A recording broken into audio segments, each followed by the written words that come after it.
When blood isn't thicker than water, a tale of betrayal and sweet revenge. Part 1. The Engagement. I still remember the day Jake proposed to me. We were at Malibu Beach, the sunset painting the sky in hues of orange and pink. The waves crashed against the shore as he got down on one knee, sand sticking to his jeans. The 2-carat diamond ring sparkled in the fading sunlight, but not as brightly as his eyes when I said yes. "Emily Parker, you've made me the happiest man alive," he whispered, sliding the ring onto my finger. I'd met Jake Marshall 3 years earlier at a tech conference in San Francisco. He was giving a presentation on his startup's innovative approach to renewable energy, and I was there representing my marketing firm. Our eyes locked across the crowded auditorium, and by the coffee break, we were deep in conversation about everything from sustainable technology to our shared love of sci-fi novels. 2 lattes later, we had dinner plans for that evening. Jake was everything I'd ever wanted in a partner: brilliant, kind, ambitious, and genuinely good. He challenged me intellectually and supported me emotionally. When I decided to leave my corporate job to start my own digital marketing consultancy, he was my biggest cheerleader, helping me draft business plans late into the night and celebrating every small victory. The day after our engagement, I couldn't wait to share the news with my family. I invited my parents, Richard and Diana, and my younger sister Amber over for Sunday brunch. At 27, Amber was 2 years my junior, something she never let me forget, always making jokes about how I was aging out while she was still in her prime. We'd had a complicated relationship growing up.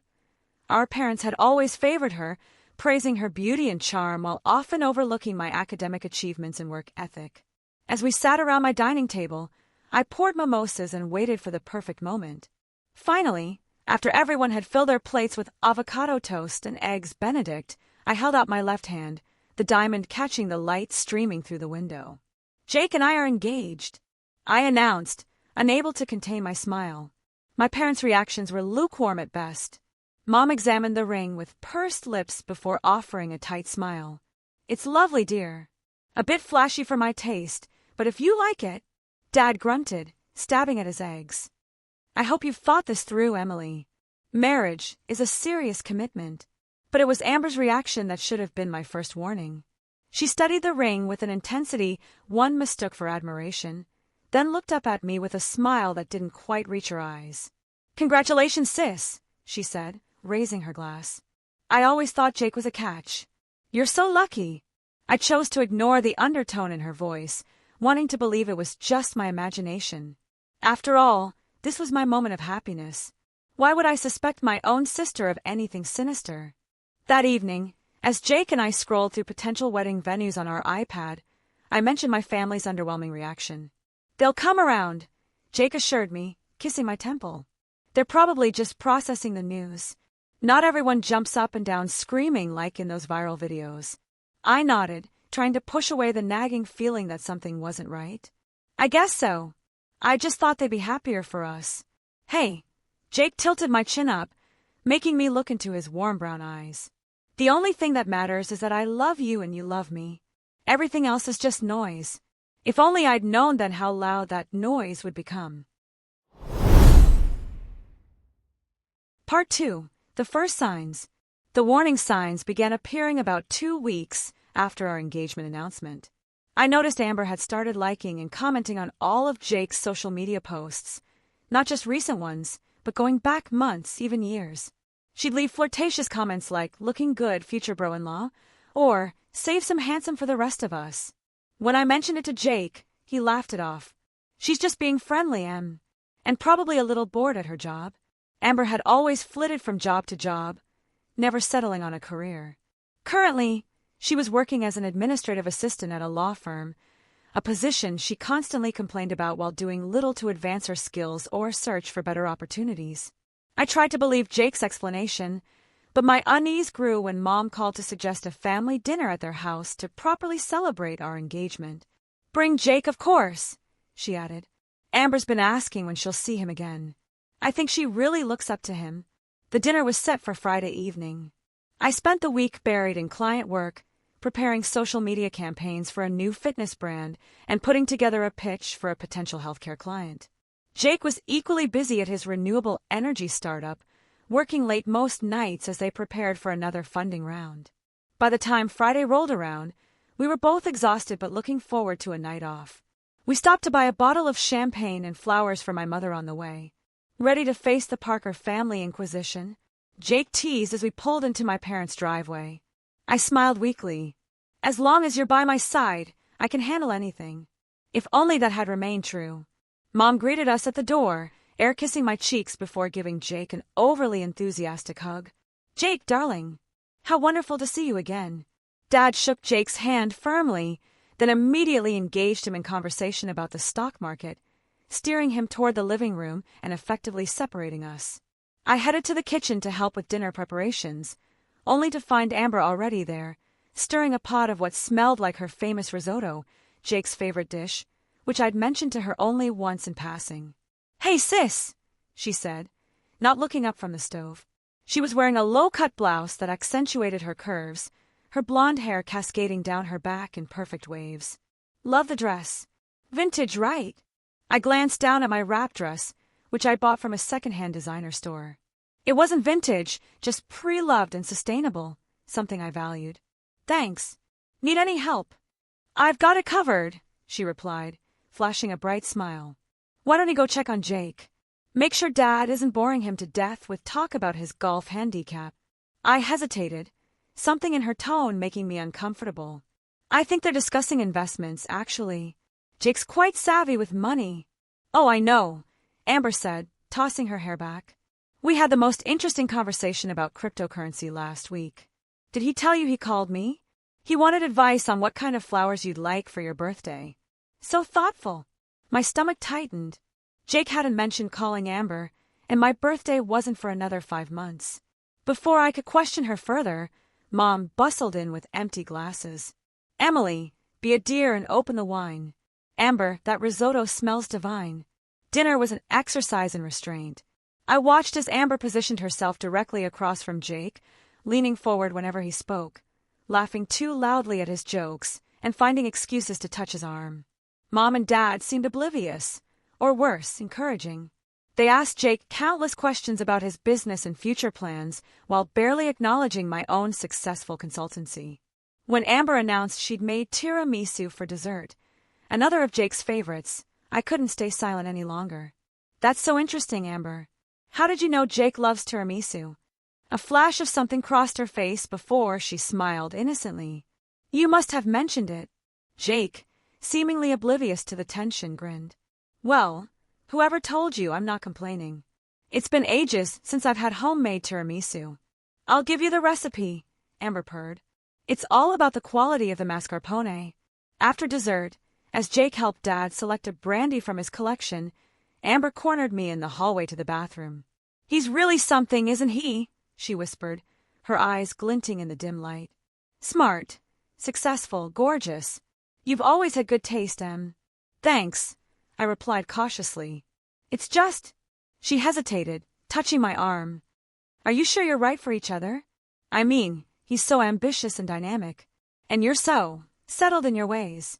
The comment stung like a slap. "Jake and I are perfectly suited for each other, Amber. We share the same values and goals." She smiled, but it didn't reach her eyes. "Of course. I'm just looking out for you. I wouldn't want either of you to settle." On the drive home, I was unusually quiet. Jake reached over and squeezed my hand. "Everything okay? You seem tense." I wanted to tell him about my concerns, about the way Amber had been acting, but I feared sounding paranoid or jealous. "Just tired. It was a long week." "Your sister's risotto was amazing," he said, oblivious to my internal struggle. "And that tiramisu? I'm going to be dreaming about it." I forced a smile, telling myself I was overreacting. Jake loved me. We were getting married. Amber's behavior was probably just her usual need to be the center of attention. Nothing to worry about. I couldn't have been more wrong. Part 3. The Escalation. Over the next few weeks, Amber's presence in our lives became increasingly intrusive.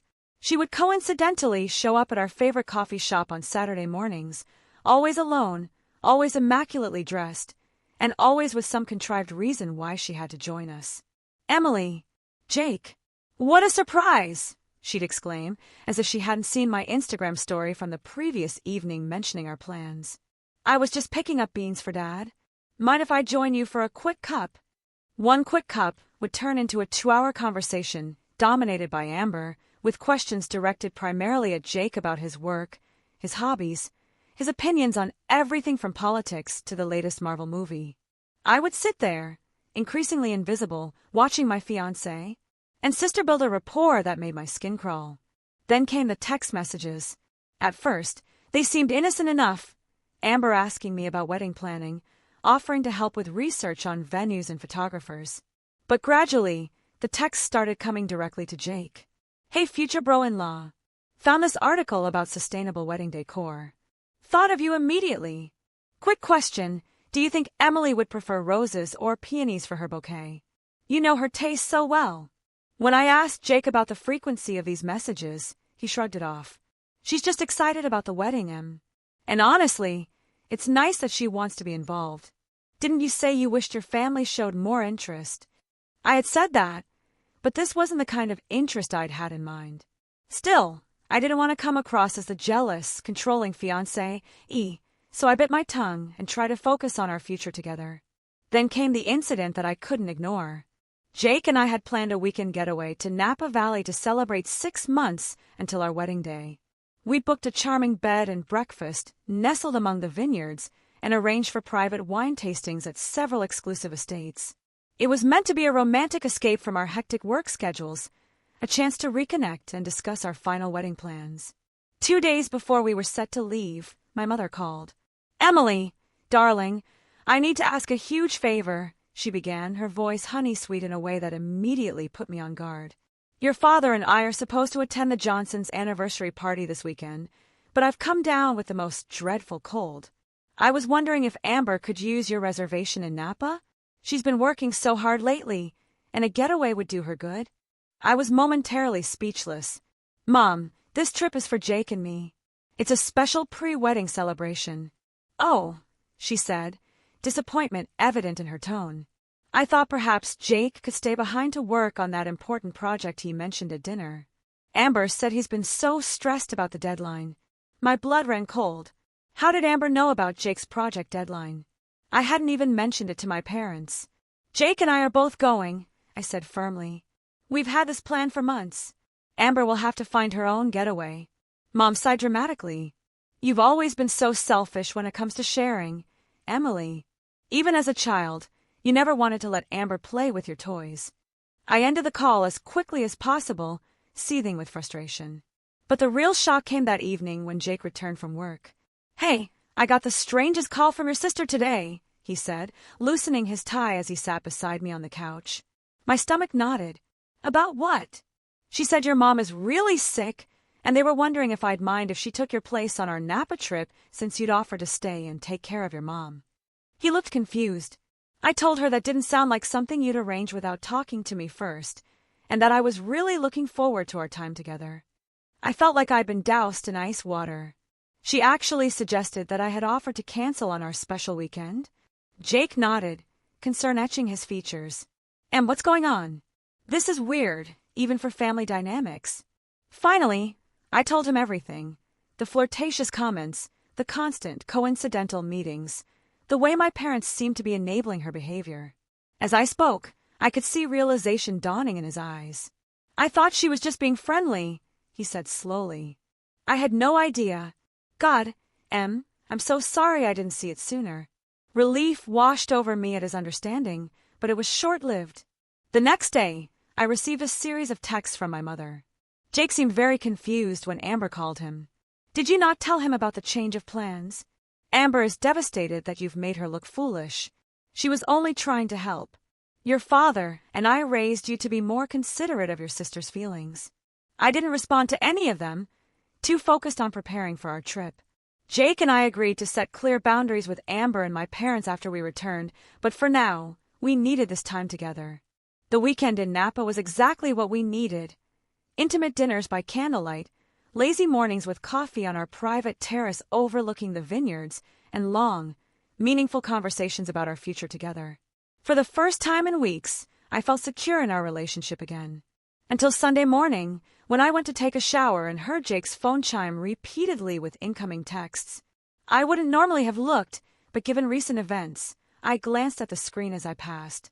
5 messages from Amber, each more inappropriate than the last. Hope you're enjoying the wines. Remember that Cabernet I told you about? The one that made me think of you. I'm wearing that perfume you complimented at dinner last month. Wish you could smell it. Sometimes I think about how different things might be if we'd met first. Emily's always been the responsible one. Don't you ever wish for someone a little more spontaneous? I've never felt this way about any of my sister's boyfriends before. I know that's wrong to say, but I can't help how I feel. My hands shook as I picked up the phone, anger and betrayal washing over me in waves. When Jake emerged from the bathroom, he found me sitting on the edge of the bed, his phone in my hand, tears streaming down my face. "Emily, what's wrong?" he asked, alarmed. Wordlessly, I handed him the phone. As he read the messages, his face darkened. "This is completely inappropriate," he said firmly. "I've never given her any reason to think I'd be interested in her that way. I need to shut this down immediately." He drafted a clear, direct response while I watched. "Amber, your messages are completely inappropriate and disrespectful to both Emily and me. I love your sister and am committed to our relationship. Please stop contacting me directly, unless it's about something that concerns all of us. I won't be responding to any more personal messages from you." After sending it, he blocked her number and turned to me, taking my hands in his. "I'm so sorry this is happening. I should have seen the signs earlier." I nodded, trying to process everything. "It's not your fault, but what about my parents? They clearly support her in this, whatever this is." Jake's expression was resolute. "Then we'll deal with them too. We're a team, Em. Whatever comes next, we face it together." I wanted to believe him. I really did. But as we packed our bags to return to San Francisco, I couldn't shake the feeling that this was only the beginning of my family's betrayal. I had no idea just how right I was. Part 4. The Ultimate Betrayal. The week after our Napa trip, I threw myself into work, grateful for the distraction. My digital marketing consultancy was thriving, with 3 new client pitches scheduled and a speaking engagement at a major industry conference on the horizon. Jake was equally busy, his renewable energy startup in the final stages of securing their Series B funding.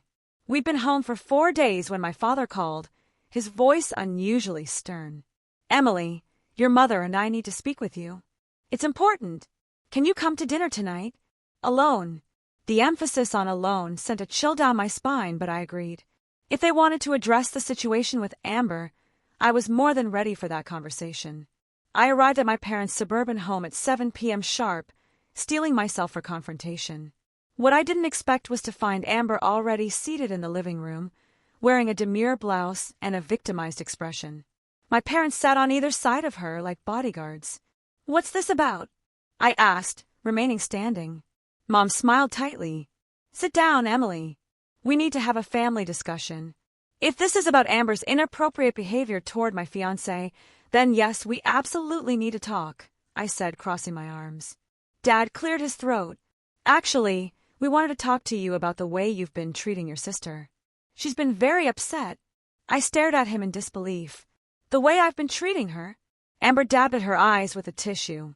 "I was only trying to be supportive of your relationship, Em. I thought Jake and I were building a friendship, but then he sent me this horrible message." She held up her phone, showing Jake's text from Napa. "And then he blocked me. What did you say to him about me?" "The truth," I replied coldly. "That you've been flirting with him for weeks, showing up everywhere we go, texting him constantly, and trying to manipulate your way into our Napa trip. You even lied to him, claiming I had suggested you take my place." Mom gasped. "Emily Louise Parker, how dare you accuse your sister of such things? Amber would never do something so underhanded." Dad nodded in agreement. "You've always been jealous of your sister's natural charm. Just because she and Jake get along well doesn't mean she's flirting with him." I couldn't believe what I was hearing. "Are you serious right now? Have you seen her text messages to him? They're completely inappropriate." "I was just being friendly," Amber sniffled. "Jake never seemed to mind before you poisoned him against me." This is insane, I said, looking from one family member to another. She is actively trying to steal my fiancé, and you're defending her? Mom leaned forward, her expression patronizing. Darling, I think you need to consider something. If Jake could be so easily stolen, perhaps he isn't as committed to you as you believe. The statement hit me like a physical blow. My own mother was suggesting that my fiancé, as potential infidelity, would somehow be my fault. Jake has done nothing wrong, I said through gritted teeth. He's been nothing but faithful and respectful. It's Amber who's crossed every boundary. Well, Dad interjected. Amber did mention that Jake has been very attentive to her, complimenting her cooking, her outfits, her perfume. That's called being polite, I countered. Something Amber clearly knows nothing about. Amber's face crumpled into tears. See how she treats me? I've only ever wanted us all to get along, and she attacks me at every turn. Mom wrapped an arm around her shoulders. It's all right, sweetheart. Emily has always had difficulty sharing. I stood up, hands shaking with rage. This conversation is over. When you're ready to deal with the actual problem, Amber's inappropriate behavior, let me know. Until then, I think it's best if we take a break from family gatherings. As I turned to leave, Amber called out. Jake mentioned he's not sure about the wedding date, by the way. Said something about feeling rushed. Maybe you should talk to him about that. I froze, knowing it was a lie. Jake and I had just confirmed our venue booking 2 days ago, but the seed of doubt had been planted, exactly as she'd intended. Without another word, I walked out, got into my car, and drove straight to Jake's apartment. I needed reassurance, needed to know we were still solid despite my family's attempts to drive a wedge between us. Jake was working late, but he answered my call immediately. Hey, beautiful. What's up? Can I come over? I just had the worst dinner with my parents and Amber. He didn't hesitate. Of course. I'll order some takeout from that Thai place you like. By the time I arrived, Jake had not only ordered food but had also opened a bottle of wine and created a makeshift pillow fort in his living room, something he knew always made me laugh. As we sat cross-legged inside the fort, eating pad thai and spring rolls, I recounted the entire confrontation. Jake listened intently, his expression darkening as I reached the part about Amber claiming he had reservations about our wedding date. That's completely fabricated, he said firmly. I've never said anything remotely like that to her or anyone else. In fact, he set down his wine glass and took my hands. If anything, I wish we were getting married sooner. Relief washed over me. Really? He nodded, squeezing my hands.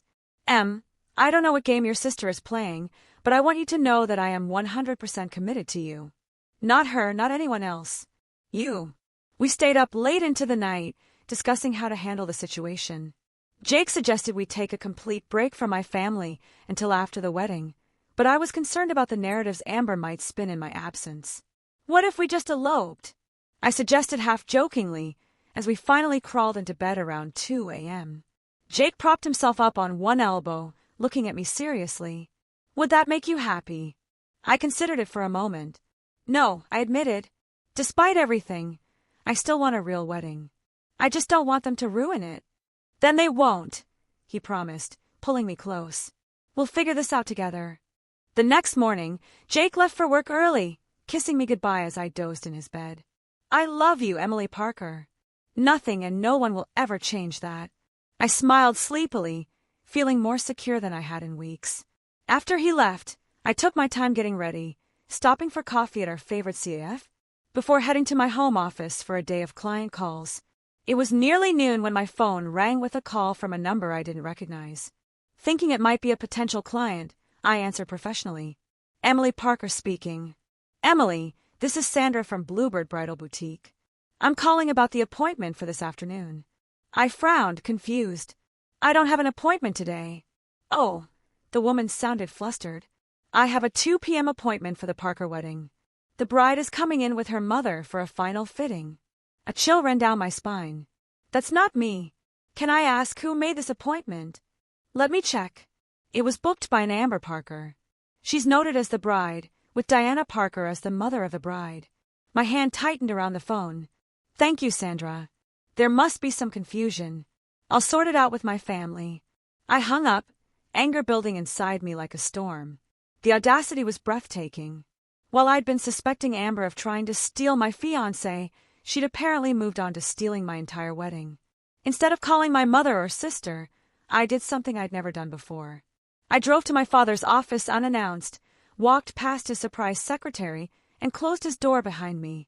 "Emily, what are you doing here?" he asked, looking up from his computer. "Bluebird Bridal Boutique just called me," I said without preamble. Apparently Amber has an appointment there this afternoon. For her wedding dress fitting. For the Parker wedding. Dad had the grace to look uncomfortable. "Now, Emily." "Don't now, Emily me," I interrupted. "What the hell is going on? Is my sister actually planning a wedding?" "My wedding?" He sighed, removing his glasses to pinch the bridge of his nose. "Your mother and I believe that perhaps you and Jake aren't as well suited as we initially thought. Amber and Jake, on the other hand, seem to have a natural chemistry. They're both so vibrant, so sociable. They make more sense together." I stared at him, momentarily speechless. "Are you saying that you and Mom are actively trying to pair my sister with my fiancé?" "We're simply acknowledging what seems inevitable," he replied, not quite meeting my eyes. "Jake is an exceptional young man with a bright future. The kind of man who needs a certain type of partner. Amber is more adaptable than you. More willing to be the supportive wife a man in his position requires." "The supportive wife?" I echoed incredulously. "Dad, it's 2025, not 1955. Jake values my independence and my career. He doesn't want a supportive wife, he wants a partner. Which is exactly what I am to him." Dad shook his head sadly. "You've always been so stubborn, Emily. So unwilling to see what's best for everyone. And what exactly is best for everyone in this scenario?" I demanded. "Jake and Amber together. You moving on to find someone more compatible with your lifestyle." The blatant betrayal stole my breath away. "You're my father. You're supposed to be on my side." "I am on your side," he insisted. "I'm trying to spare you the inevitable heartbreak when Jake realizes Amber is the better match for him." I stepped backward toward the door, suddenly needing to escape. "You're delusional. All of you. Jake loves me. We're getting married in 6 months, and nothing you or Amber or Mom does will change that." As I turned to leave, my father called after me. "Amber's meeting Jake for coffee at 4 p.m. today. She's going to tell him how she feels. Maybe you should prepare yourself for his response." I slammed the door behind me, tears of rage blurring my vision as I hurried to my car. Once inside, I called Jake, but it went straight to voicemail. He was in investor meetings all day, meetings that were crucial for his company's future. I couldn't interrupt him with his family drama, no matter how urgent it felt to me. Instead, I drove to the coffee shop my father had mentioned, Copper Bean, Jake's favorite for their single-origin pour-overs. I arrived at 3:30 p.m., ordered a latte, and found a table partially obscured by a large ficus plant. From there, I could see most of the CAF, without being immediately visible to someone entering. At 3:55 p.m., Amber arrived, looking like she'd stepped off a fashion magazine cover in a flowing summer dress, her hair and makeup flawless. She ordered something, then selected a table for 2 by the window, positioning herself to be seen from the street. My phone buzzed with a text from Jake. "Finishing up earlier than expected. Want to meet for coffee before your 5 p.m. call." My heart raced. So he had no idea he was supposed to be meeting Amber. Before I could respond, the CAF door opened, and Jake walked in. He spotted Amber immediately, surprise evident on his face as she waved enthusiastically. I sank lower in my chair, watching as he approached her table. They spoke briefly, Jake remaining standing rather than sitting down. Amber's expression shifted from welcoming to persuasive to increasingly desperate. Jake shook his head several times, his posture stiff. Finally, Amber reached for his hand, which he promptly withdrew. She said something else, tears welling in her eyes, and Jake's response made her face crumple. He turned to leave, and in that moment, his gaze swept across the CAF and landed directly on me. His eyes widened in surprise, then understanding dawned. He changed direction, walking straight to my table. "How much of that did you see?" he asked quietly, sliding into the chair opposite me. "Enough," I replied. "My father told me she was meeting you here to confess her feelings." Jake ran a hand through his hair. "She did more than that. She told me she's in love with me, that we're meant to be together, and that you're planning to call off the wedding because you've realized I'm not the right man for you." My jaw dropped. "That's insane. That's not even the craziest part," he continued, leaning forward. "She said your parents have already shifted most of the wedding arrangements to her name, the venue, the florist, the caterer. She wanted to know if I preferred lilies or roses for the centerpieces." Despite everything, a laugh bubbled up from my chest. The audacity is almost impressive. Jake reached for my hand. "I made it very clear that I am marrying you, Emily Parker, in exactly 6 months. Not her. Not ever her. And if your parents have indeed transferred any of our wedding arrangements, they'll be hearing from my lawyer." Relief and love washed over me. "You're really not swayed by her natural charm and willingness to be a supportive wife?" He looked genuinely confused. "What are you talking about? Apparently, you need a certain type of wife for your position. Someone more adaptable than me." Jake's expression darkened. "Your parents said that? That's the most ridiculous thing I've ever heard. The reason I fell in love with you is precisely because you're independent, ambitious, and brilliant at what you do. I don't want a supportive wife.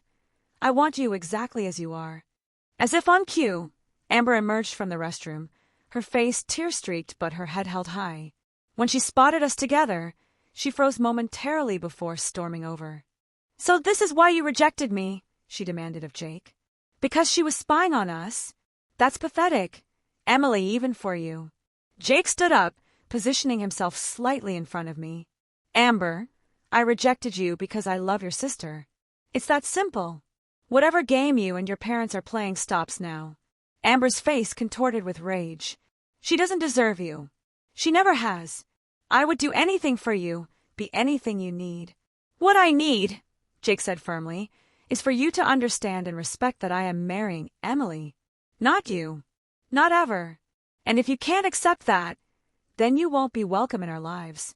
You'll regret this," Amber hissed, her gaze shifting between us. "Both of you." She stormed out, leaving a stunned silence in her wake. Several CAF patrons quickly averted their eyes, pretending they hadn't been watching the drama unfold. Jake turned to me with a grim smile. "Well, that was intense." "Welcome to the Parker family dysfunction," I replied, gathering my things. "Let's get out of here." As we walked to our cars, Jake suddenly stopped, turning to face me. "Move in with me." I blinked in surprise. "What?" "We've been talking about it for months. Let's do it now. This weekend. I don't want you alone in your apartment with all this going on." The idea was appealing, especially given recent events. "Are you sure?" "Absolutely," he nodded decisively. "And let's revisit that elopement idea. Not because I don't want a proper wedding, but because I'm not sure I trust your family anywhere near our actual ceremony at this point." I couldn't argue with his logic, but something inside me rebelled at the thought of letting my family dictate such an important decision. "No," I said finally, "we're having the wedding we planned, but we're going to make sure they can't interfere." Jake's smile was slow and appreciative. "You have something in mind, don't you?" "I'm starting to," I admitted. "But first, I need to know exactly what they've done with our wedding arrangements." Jake squeezed my hand. "Whatever you're planning, I'm with you. 100%. As I drove home to pack an overnight bag, my mind was racing. My family had betrayed me in the most fundamental way possible. They had actively tried to sabotage my relationship and steal my future. But they had underestimated me. They always had. It was time to show them exactly who they were dealing with. Part 5. The Strategist Awakens. That evening, as Jake and I sat on his couch with takeout containers and my laptop, I began making calls. First to our venue, then to the florist, the caterer, the photographer, and every other vendor we'd secured for our June wedding. The story was always the same. Someone claiming to be me had called to check on arrangements, but had also inquired about changing the name on the reservation. Some vendors had refused without direct authorization from me, while others had been more accommodating after speaking with Diana Parker, mother of the bride. In the latter cases, the contracts were now in various states of confusion, with some partially altered to include Amber's name alongside mine, or in a few alarming instances, replaced with Amber's altogether. "This is unbelievable," Jake muttered as I hung up from the third vendor call.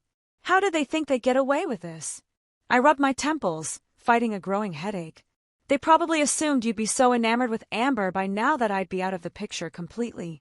Jake pulled me closer, his arms strong around my shoulders. Not a chance. Never was, never will be. I leaned into him, drawing strength from his unwavering loyalty. We need to fix this mess. And quickly. By midnight, we had a clearer picture of the damage. Most vendors had maintained our original bookings, but several were confused about who exactly was getting married. Our carefully curated wedding was literally being stolen piece by piece. First thing tomorrow, we're calling my lawyer, Jake said firmly. We'll get everything properly documented and locked down. No changes without both our signatures and photo ID. I nodded, but my mind was already racing ahead. Securing our wedding arrangements was just the beginning. My parents and sister had declared war, and while part of me wanted to simply cut them out of my life entirely, another part, a part one hadn't fully recognized until this moment, wanted justice. Not revenge, exactly, but a reckoning. A chance to make them understand exactly what they had done and ensure they could never hurt me this way again. There's something else we need to do, I said slowly. Something that might seem a little extreme, but I think it's necessary. Jake raised an eyebrow. I'm listening. I want to set a trap.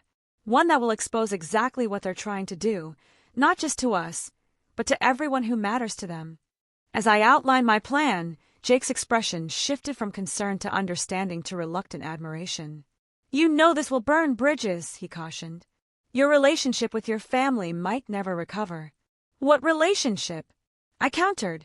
They're actively trying to steal my fiancé and my wedding. I think those bridges are already smoldering. He couldn't argue with that logic. All right, he agreed finally. But we do this smart. No collateral damage, nothing illegal, and we document everything. If this goes sideways, I want us protected. I leaned over to kiss him, grateful for his support. Deal. Operation Family Karma begins tomorrow. The next morning, I awoke with a clarity and purpose I hadn't felt in weeks.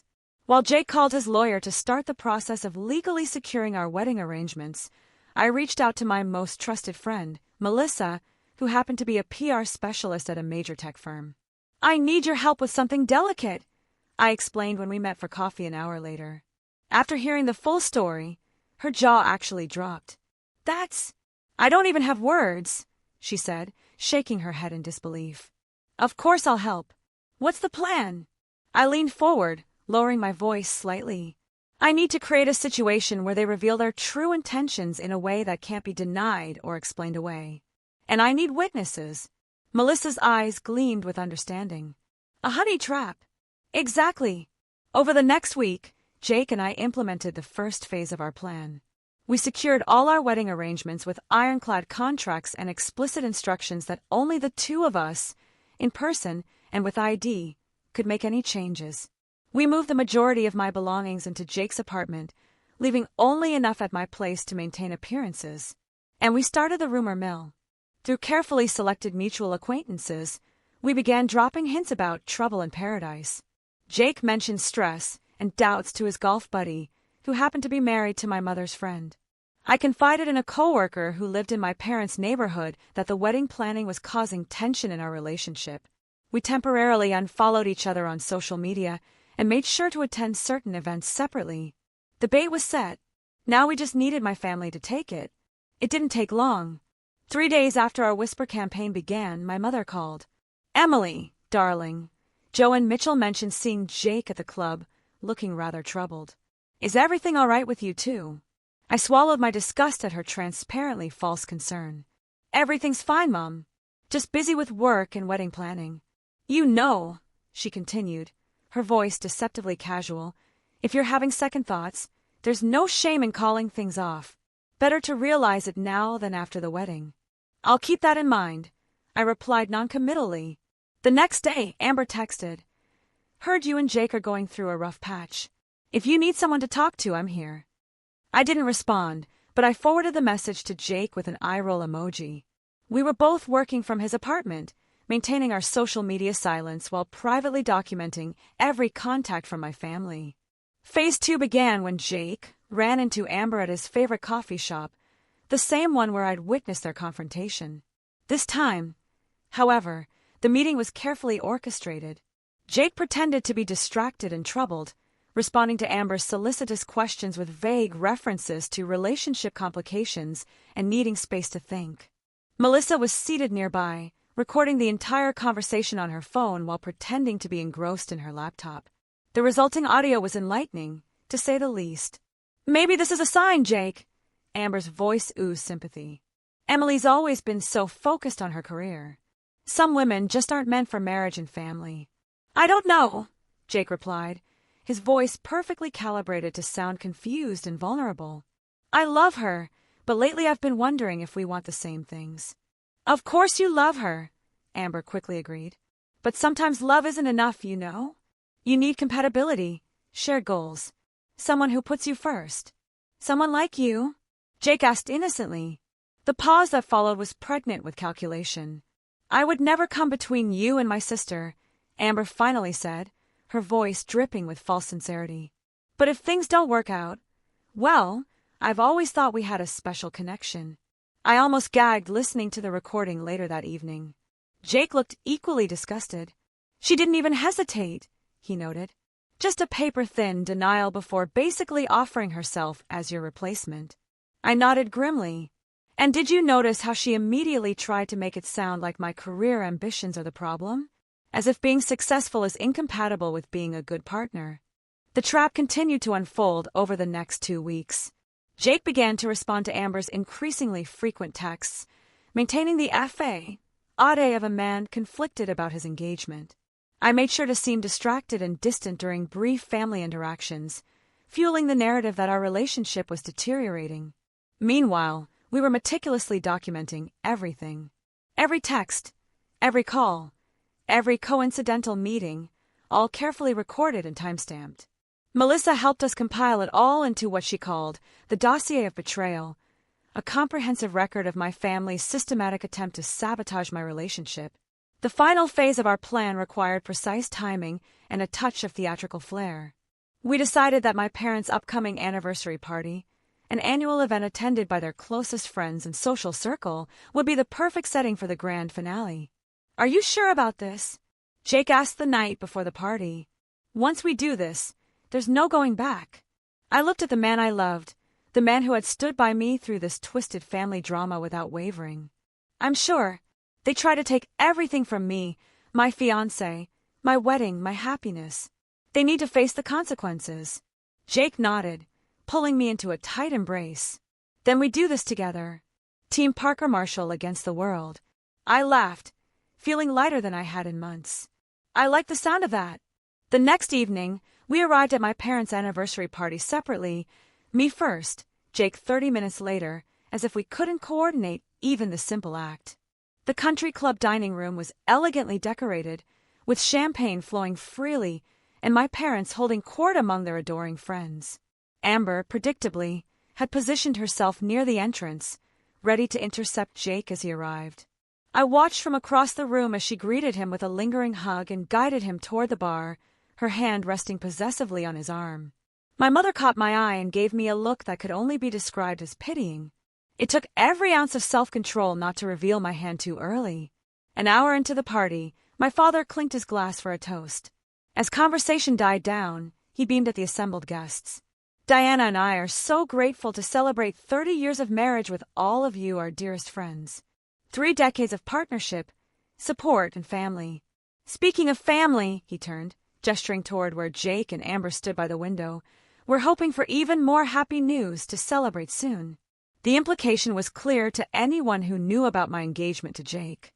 My father was publicly hinting at a new pairing, right in front of me and all their social circle. That was my cue.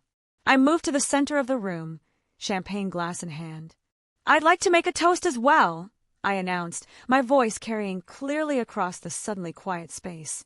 All eyes turned to me, including my sister's, which narrowed in suspicion. "To family," I began, raising my glass, "and to the extraordinary lengths some people will go to in the name of love." My mother stepped forward, alarm flashing across her face. "Emily, dear." "Please, Mom, let me finish." I cut her off smoothly. "I've been doing a lot of thinking lately about loyalty, betrayal, and the true meaning of family. and I've come to some interesting conclusions. From the corner of my eye, I saw Jake slip away from Amber's side, moving to stand just behind me. Strength and solidarity in his presence. Some of you may know that Jake and I are engaged to be married this June, I continued.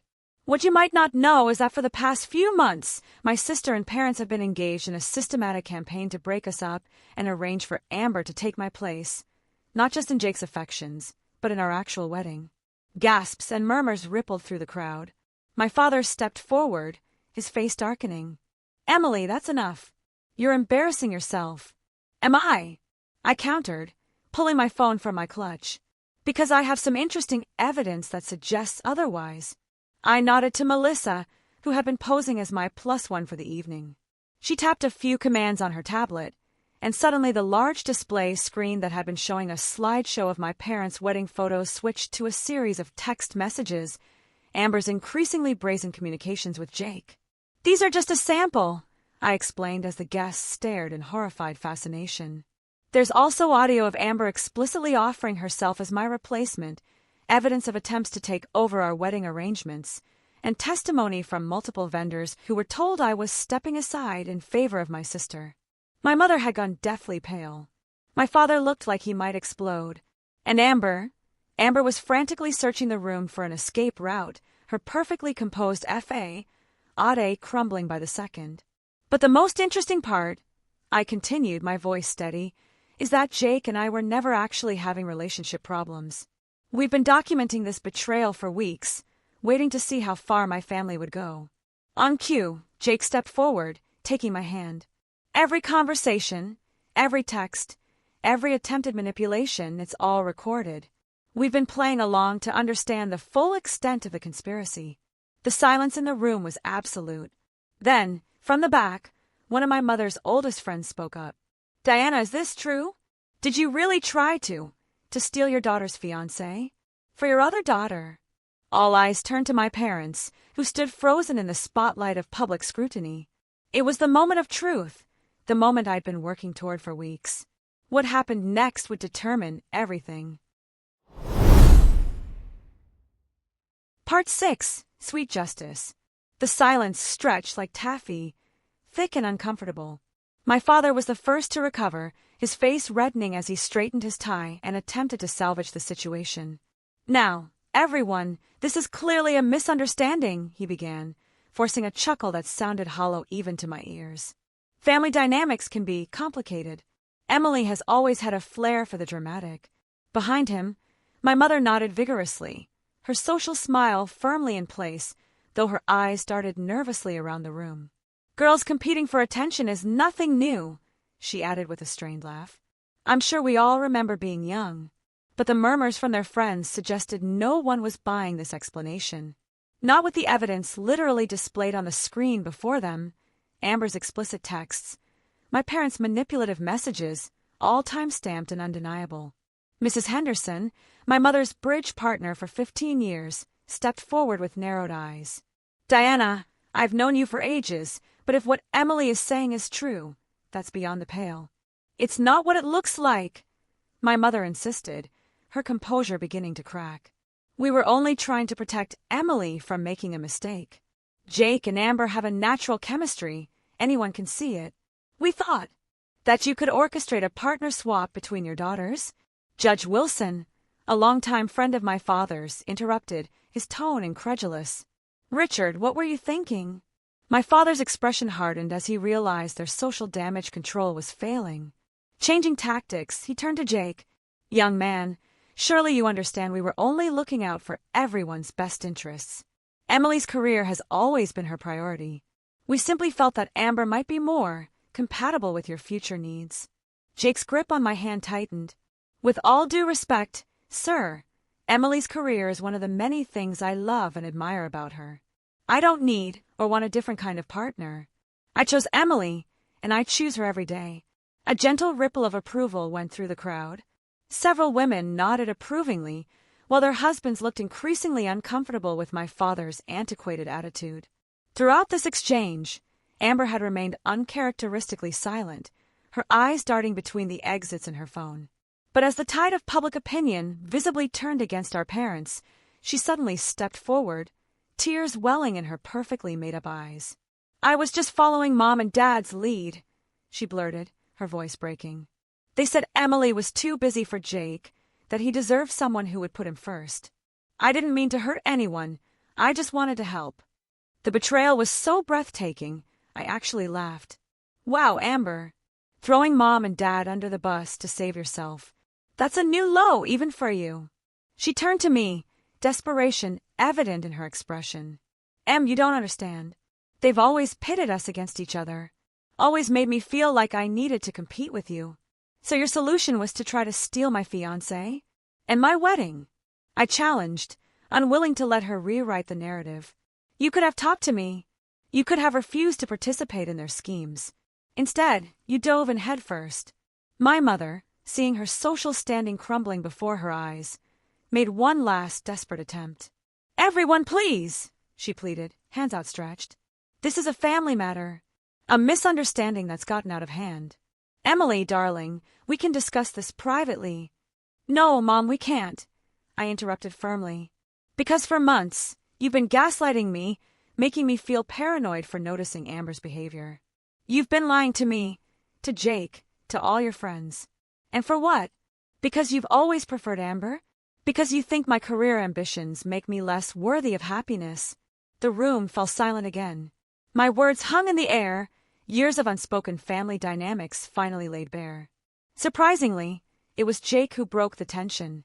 "Mr. and Mrs. Parker Amber," he addressed them calmly. "Emily and I are getting married in June. The invitations are being printed as we speak. You're welcome to attend as guests, but only if you can sincerely acknowledge the harm you've caused and commit to respecting our relationship moving forward." He paused, his gaze steady.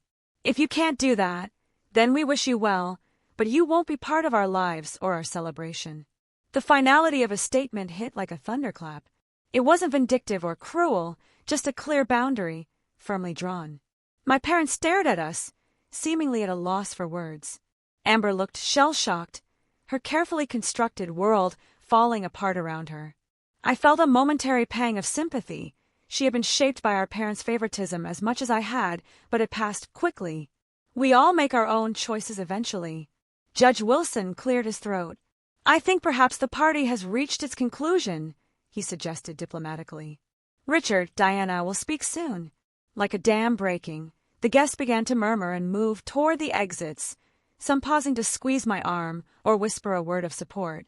Within minutes, the elegant dining room had emptied, leaving only my family standing in awkward tableau.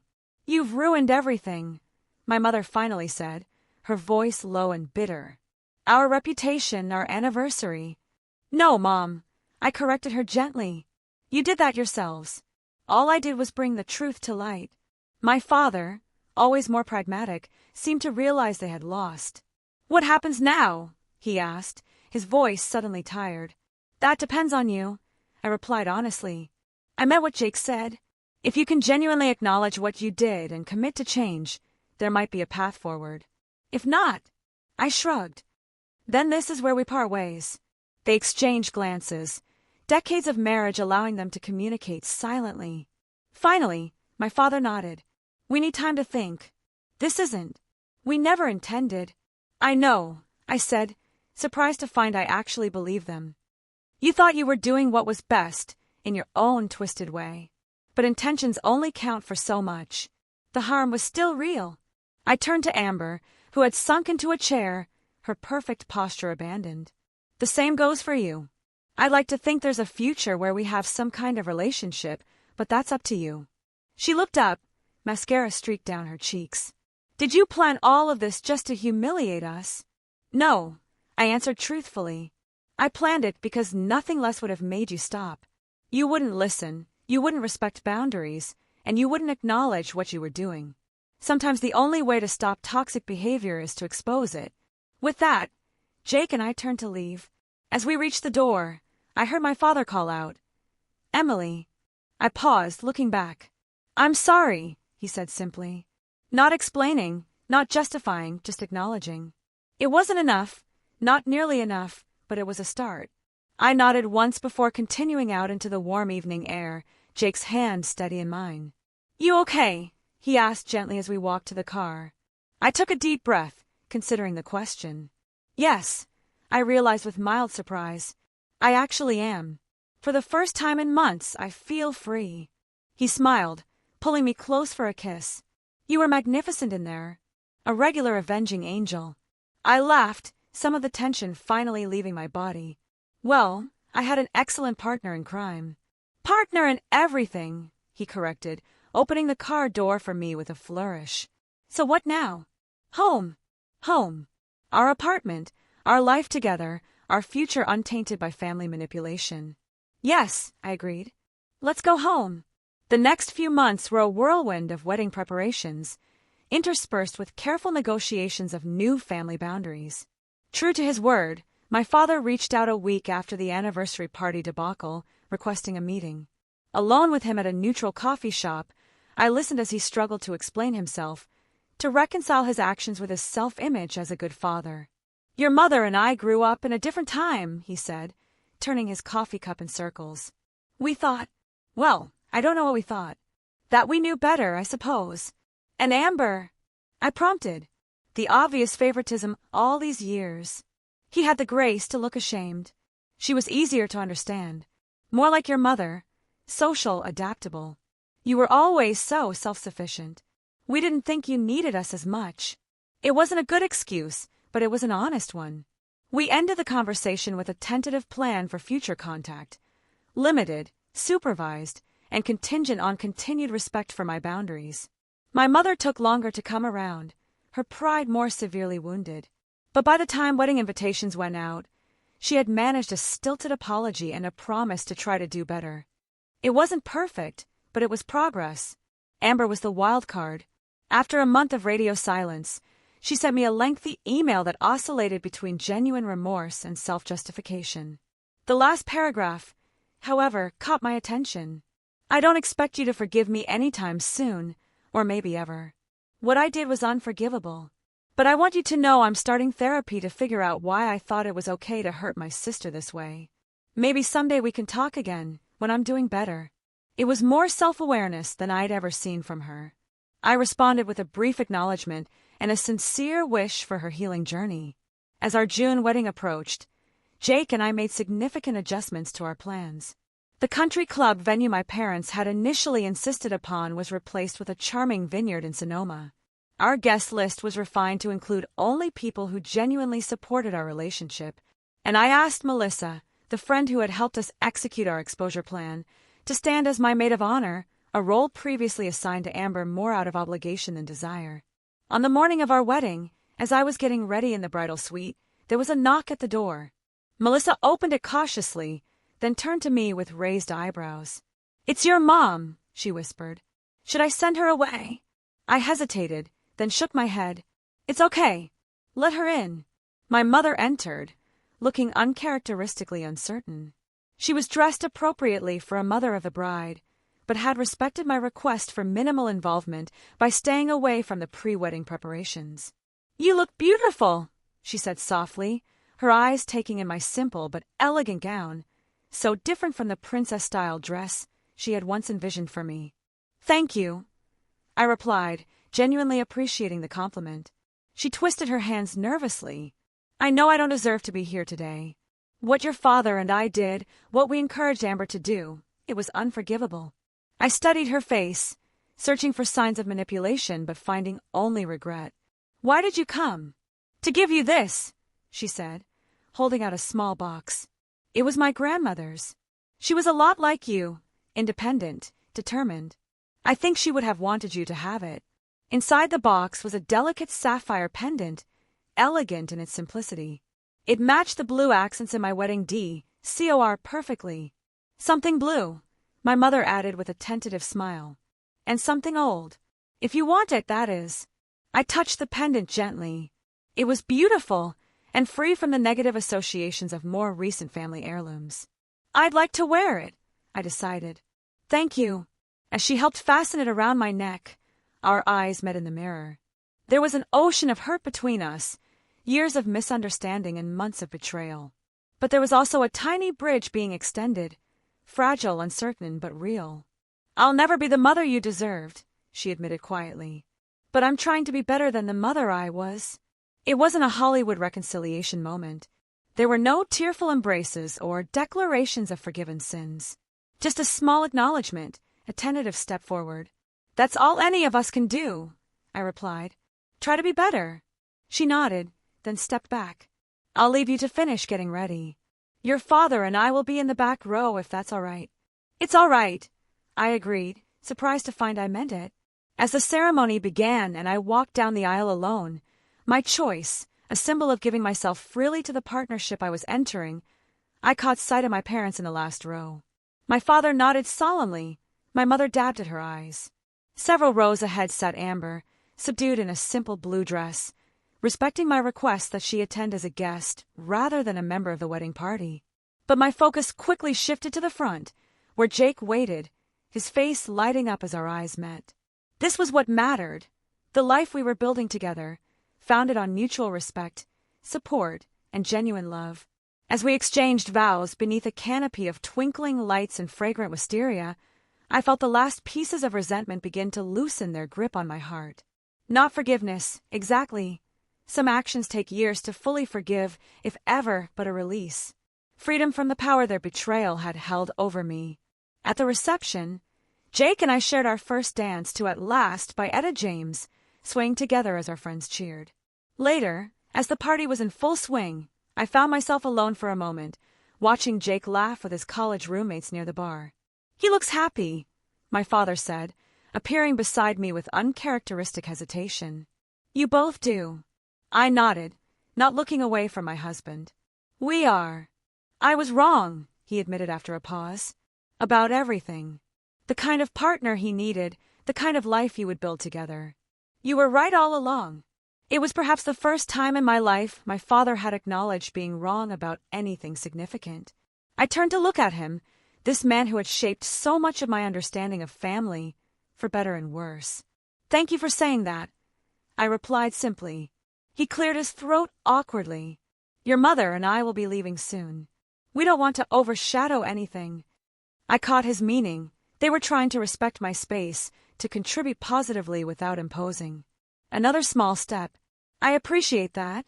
As he turned to go, I added, Dad, maybe we could have dinner sometime next month. Just the two of us. Hope flickered across his face. I'd like that. Jake appeared at my side as my father walked away, wrapping his arm around my waist. Everything okay? I leaned into his embrace, watching my complicated, flawed family, my subdued sister, my tentatively reformed parents, navigate the periphery of the celebration while our chosen family of friends filled the dance floor with joy and laughter. Yes, I decided, turning to kiss my husband. Everything is exactly as it should be. We had weathered the betrayal. We had exposed the truth. We had established boundaries that protected our relationship while leaving space for possible reconciliation. And most importantly, we had done it together, a united team facing whatever came our way. The road ahead would have its challenges, as all relationships with complicated families do. But as Jake led me back to the dance floor, spinning me beneath the stars in our vineyard paradise, I knew with absolute certainty that I had found my true home. Not in the family I was born into, but in the one I had chosen, and who had chosen me right back. When blood isn't thicker than water, sometimes you have to make your own family. And that's exactly what we had done. The end.